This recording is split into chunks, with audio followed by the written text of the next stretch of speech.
Indonesia merupakan negara yang sangat kaya dan memiliki berjuta keindahan di dalamnya. Kaya akan budayanya, kaya akan alamnya, kaya akan adat istiadat, kaya akan suku dan agama, kaya akan sumber alamnya, dan kaya akan segalanya. Kita seharusnya bangga berada di negara Katulistiwa ini. Karena apa? Karena berjuta hal dapat kita raih di Ibu Pertiwi ini. Tapi, di balik kemewahan dan keindahan yang dimiliki oleh Indonesia, ada suatu hal yang patut kita waspadai, yaitu Indonesia terletak di jalur strategis, diapit oleh 4 jalur lempeng yang sangat aktif, yaitu Eurasia, Filipina, Pasifik, dan Indo-Australia yang masih secara reaktif. Dan juga Indonesia strategis terhadap jalur cincin api yang menyebabkan Indonesia sangat rentan terhadap bencana alam, yaitu Gempa bumi. Nama saya Febrian Suryatama. Nama saya Vincentius Pinciozi. Nama saya Trihol Okijoni Silaban, Kelompok 7. Gempa bumi adalah suatu aktivitas pergeseran lapisan batuan yang terjadi pada kulit bumi yang mengakibatkan getaran pada permukaan tanah atau permukaan bumi. Lantas bagaimana gempa bumi dapat terjadi khususnya di negara kita Indonesia? Gempa bumi dapat terjadi di Indonesia karena Indonesia sangat strategis, dilewati oleh 4 lempeng, yaitu Eurasia, Filipina, Pasifik, dan Indo-Australia, dan kemudian dilewati oleh jalur strategis oleh Ring of Fire yang menyebabkan sedemikian rupa dilewati oleh bencana alam khususnya gempa bumi. Kemudian gempa bumi terbagi menjadi 2 jenis, yaitu tektonik dan juga vulkanik.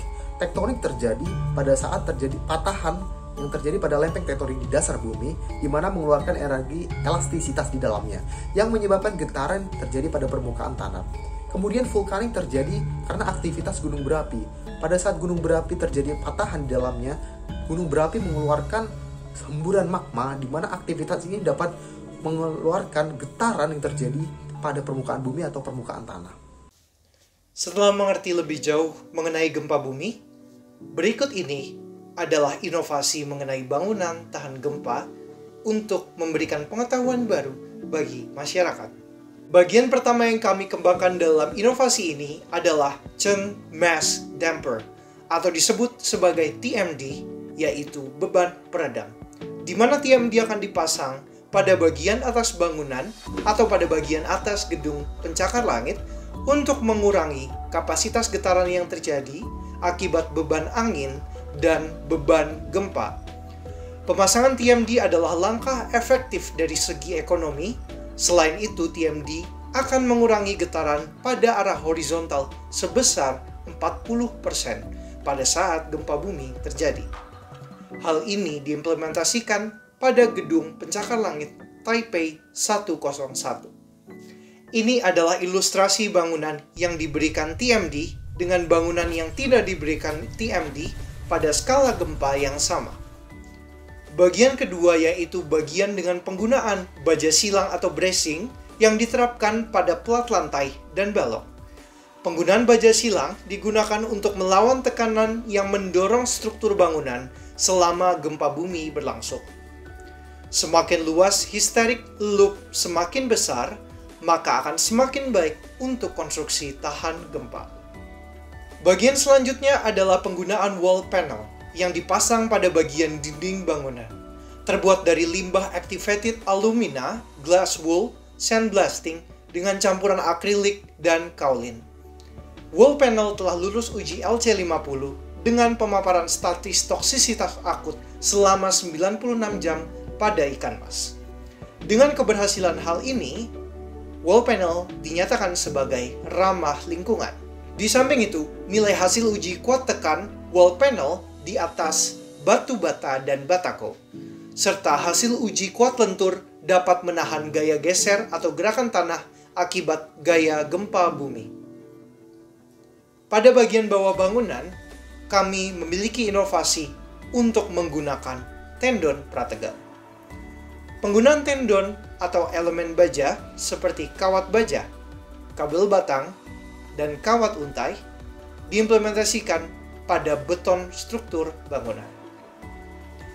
Tendon akan memberikan beban ke bawah di titik-titik puncak yang menghubungkan profil-profil parabolik secara bersebelahan. Ditahan oleh kolom-kolom dinding, dan beban tendon ke atas agar menghasilkan defleksi yang minimum dan kapasitas geser yang maksimum. Berikut ini adalah ilustrasinya. Pada beton prategang, tendonnya akan dikencangkan sebelum pencampuran beton dituangkan. Tendon dikencangkan dan berlabuh di kedua ujungnya, dan kemudian beton akan dituangkan di atas tendon dan dilakukan proses curing. Ketika beton mencapai kekuatan yang telah didesain, tendon akan dilepaskan dan proyeksinya akan dipotong. Dengan mengencangkan tendon di dalam beton, hal ini akan memberikan member tegangan tekan yang akan menyeimbangkan tegangan tarik yang dikenakan pada member setelah digunakan. Selanjutnya adalah penggunaan base isolator pada bagian bawah struktur bangunan. Dengan diimplementasikannya base isolator akan memiliki periode struktur lebih besar jika dibandingkan dengan bangunan yang tidak memiliki isolator. Peningkatan periode struktur mencapai 96%. Peningkatan periode struktur menyebabkan gaya gempa yang bekerja pada bangunan menjadi lebih kecil. Simpangan antar tingkatan dapat direduksi hingga 43% dengan mengimplementasikan base isolator. Hal ini dapat mengurangi resiko kerusakan bangunan yang berupa keruntuhan tarik akibat gaya geser yang disebabkan oleh gempa bumi. Gempa bumi yang terjadi secara tiba-tiba membuat bangunan-bangunan di sekitar area tersebut mengalami kerusakan bahkan kehancuran. Sehingga kita perlu mendesain bagaimana suatu bangunan tahan terhadap gempa dengan cara menggunakan material-material bahan bangunan yang berkualitas tinggi, menggunakan kayu sebagai rangka atap, menggunakan pondasi menerus, dan menggunakan beton bermutu K175. Setelah terjadi gempa, maka kita harus memperbaiki bangunan-bangunan yang rusak akibat gempa tersebut.